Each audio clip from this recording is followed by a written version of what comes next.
Monkey മാൻ ഇപ്പം കുറച്ച് ദിവസം മുമ്പാണ് OTT-യിൽ റിലീസായത്. ഇതൊരു ഇന്ത്യൻ സിനിമയാണ്. പക്ഷേ നമ്മുടെ ഇന്ത്യൻ തിയേറ്ററുകളിൽ റിലീസായിട്ടില്ല. കാനഡ, അതേപോലെ സിംഗപ്പൂർ അങ്ങനെയുള്ള സ്ഥലത്താണ് തിയേറ്ററിൽ റിലീസായിട്ടുള്ളത്. ഇപ്പം നമ്മുടെ OTT റിലീസായിട്ടുണ്ട്. സംഭവം ഇതൊരു ഇന്ത്യൻ സിനിമയാണെങ്കിലും ഇംഗ്ലീഷാണ് ലാംഗ്വേജ് പടത്തിൻ്റെ. പിന്നെ ഇടയ്ക്കൊക്കെ ഹിന്ദി പറയുന്നുണ്ട്. ഇതൊരു തനി പോപ്പർ ആക്ഷൻ ത്രില്ലറാണ് ഈ സിനിമ. ഈ സിനിമയ്ക്ക് വേണ്ട എല്ലാ എന്ന് വെച്ചാൽ ഒരു ആക്ഷൻ ത്രില്ലർ സിനിമയ്ക്ക് വേണ്ട എല്ലാതും ഈ സിനിമയിലുണ്ട്. പിന്നെ ഇതിൻ്റെ ട്രെയിലറൊക്കെ കണ്ടപ്പോൾ ചിലപ്പോൾ കണ്ടവരൊക്കെ ഉണ്ടാകും, എല്ലാവർക്കും ചിലപ്പോൾ ജോൺ വിക്ക് മൂഡ് അങ്ങനത്തെ ഒരു റിപ്പീറ്റേഷൻ പോലത്തെ ഒരു പടമാണെന്ന് തോന്നാം.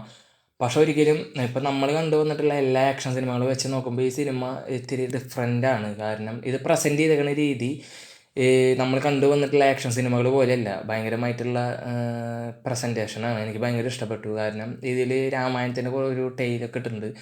പിന്നെ നമ്മുടെ ട്രഡീഷണലായിട്ടുള്ള ഇന്ത്യക്കാരൻ്റെ കുറേ സംഭവങ്ങൾ ഇതിൽ ഇട്ടിട്ടുണ്ട്. പിന്നെ നമ്മൾ എന്താ പറയുക, കുറേ എന്താ പറയുക, കോൺട്രിബ്യൂഷൻ ആവാൻ വേണ്ടിയിട്ടുള്ള കുറച്ച് സാധനങ്ങളും ഒക്കെ ഈ സിനിമയിലുണ്ട്. അതെല്ലാം കൂടി ഉൾപ്പെടുത്തി അതെല്ലാം കൂടി കാണിച്ചിട്ട് കൊണ്ടുപോകുന്ന സിനിമയാണ്. അല്ലാണ്ട് ഫുള്ള് ആക്ഷനാണെന്നല്ല ഞാൻ പറയണത്. 2 മണിക്കൂറുള്ള പടമാണ്. അതിലൊരു 40 മിനിറ്റ് ആക്ഷനൊന്നും ഇല്ലാണ്ട് ഇങ്ങനെ അവൻ്റെ കാര്യങ്ങളൊക്കെ കാണിച്ചിട്ടാണ് പോണത്. അത് കഴിഞ്ഞാൽ പിന്നെ ആക്ഷൻ തുടങ്ങാണ്. ആക്ഷൻ തുടങ്ങി കഴിഞ്ഞാൽ പിന്നെ അവിടെ നിന്ന് അങ്ങോട്ട് ഫുൾ ആക്ഷനാണ്. ക്ലൈമാക്സിൻ്റെ തൊട്ട് മുമ്പ് ഒരു 15-20 മിനിറ്റ് മാത്രമാണ് ഫൈറ്റില്ലാത്തൊരു സീൻ കാണിക്കുന്നത്. ഫൈറ്റൊക്കെ അടിപൊളിയായിട്ടുണ്ട്. ഭയങ്കര ഇഷ്ടപ്പെട്ടു. ഫൈറ്റൊക്കെ കൊറിയോഗ്രാഫി ചെയ്തിരിക്കുന്നത് സൂപ്പറായിട്ട് ചെയ്തിട്ടുണ്ട്. ഭയങ്കര ഓവറായിട്ടുള്ള ഫൈറ്റ് എന്ന് പറയാനായിട്ട് നമുക്ക് പറ്റില്ല. എന്നാലും തരക്കേടില്ലാത്ത രീതിയിൽ ഫൈറ്റൊക്കെ ചെയ്തിട്ടുണ്ട്. മറ്റുള്ള സിനിമകൾ വെച്ച് നോക്കുമ്പോൾ ഫൈറ്റൊക്കെ ഇത്തിരി ആർഭാടാണ്. പക്ഷേ ഈ ആക്ഷൻ ത്രില്ലർ സിനിമകൾ വെച്ച് നോക്കുമ്പോൾ ഇത് ഓവറായിട്ട് തോന്നണല്ലേ.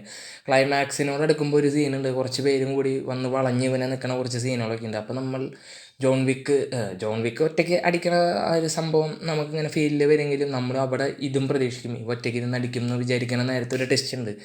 അതെനിക്ക് ഭയങ്കരമായിട്ട് ഇഷ്ടപ്പെട്ടു. കാരണം ഭയങ്കര വയലൻസ് ഉള്ള ഒരു പടമാണ്.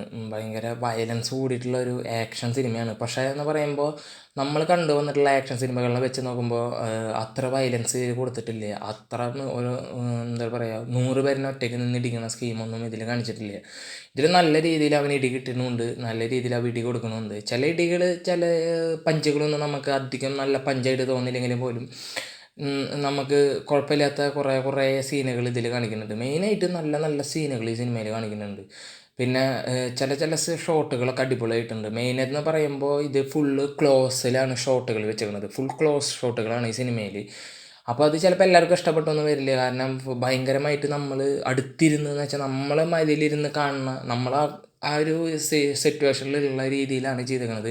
ഭയങ്കരമായിട്ട് ഷെയ്ക്കുള്ള ക്യാമറയിലാണ് ചെയ്തേക്കുന്നത്. എന്ന് വെച്ച് കഴിഞ്ഞാൽ ആ ഒരു നാച്ചുറൽ ഫീൽ കൊണ്ടുവരാൻ വേണ്ടിയിട്ടാണ്. ഓൾ റൗണ്ട് നല്ലൊരു ആക്ഷൻ സിനിമയാണ്. എനിക്ക് ഭയങ്കരമായിട്ട് ഇഷ്ടപ്പെട്ടു. ഇതിപ്പോൾ എല്ലാവർക്കും ഇഷ്ടപ്പെടും. കാരണം നമ്മളെല്ലാ ആക്ഷൻ സിനിമകളെ വെച്ച് കമ്പയർ ചെയ്തിട്ട് കാണുമ്പോൾ എന്ന് വെച്ച് കഴിഞ്ഞാൽ അങ്ങനത്തെ ഒരു ഫീല് നമുക്ക് കിട്ടില്ല. ഭയങ്കരമായിട്ടൊരു പുതിയൊരു ഫീല് കിട്ടും. ഒരു ഐറ്റം കാണുന്ന പോലെ തോന്നും. അങ്ങനെ ഭയങ്കരമായിട്ട് വയലൻസ് ഇഷ്ടപ്പെടുന്നവർക്ക് എന്തായാലും ഇഷ്ടപ്പെടും. ജോൺ വിക്ക് മൂടെന്ന് വെച്ചിട്ട് കാണരുത്. പക്ഷെ എന്നിരുന്നാൽ പോലും ഇന്ത്യൻ സിനിമയിൽ ജോൺ വിക്ക് പോലത്തെ ഒരു പടം എന്ന് വേണമെങ്കിൽ പറയാം. കാരണം മേക്കിംഗ് ഒക്കെ അന്യായമുണ്ട്. നല്ല രീതിയിലാണ് മേക്കിംഗ് ചെയ്തിരിക്കുന്നത്. പിന്നെ എടുത്ത് പറയേണ്ട കാര്യം എന്ന് വെച്ച് കഴിഞ്ഞാൽ ഇതിൻ്റെ ഡയറക്ടർ ഇതിൻ്റെ ആദ്യത്തെ സിനിമയാണ്. ആളാണ് സ്ക്രീൻ ചെയ്തിരിക്കുന്നത്, ആരാണ് ഡയറക്റ്റ് ചെയ്തിരിക്കുന്നത്, സ്ക്രിപ്റ്റ് ആളാണ് ചെയ്തിരിക്കുന്നത്, എല്ലാ ആളാണ് ചെയ്തിരിക്കുന്നത്. അപ്പോൾ അത് ചെറിയൊരു കാര്യമൊന്നുമല്ല. കാരണം ആദ്യത്തെ സിനിമ ഇത്ര ബോംബാക്കിയിട്ട് ചെയ്യാന്ന് പറഞ്ഞു കഴിഞ്ഞാൽ അത് വലിയ കാര്യമാണ്. കാരണം ഇത് സിംഗപ്പൂരും കാനഡ അങ്ങനെയുള്ള ഭാഗത്തൊക്കെ ഭയങ്കര ബോക്സ് ഓഫീസ് ഹിറ്റ് നേടിയ സിനിമയാണ്. മൊത്തത്തിൽ ഈ സിനിമ നല്ല അഭിപ്രായം വന്നിട്ടുള്ളതാണ്. ഇപ്പോൾ ഇവിടെ OTT-യിൽ ഇറങ്ങിയിട്ടുള്ളൂ. നിങ്ങൾ ജസ്റ്റ് ഒന്ന് കണ്ടു നോക്കി നോക്ക്.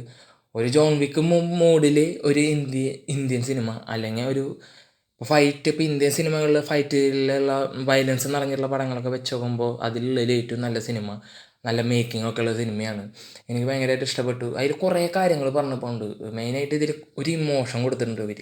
അതാണ് ഈ പടത്തിൻ്റെ ഏറ്റവും വലിയ ഹൈലൈറ്റ്. ആ ഇമോഷൻ എല്ലാവർക്കും കണക്റ്റ് ആവുന്ന രീതിയിലാണ് കൊടുത്തേക്കുന്നത്.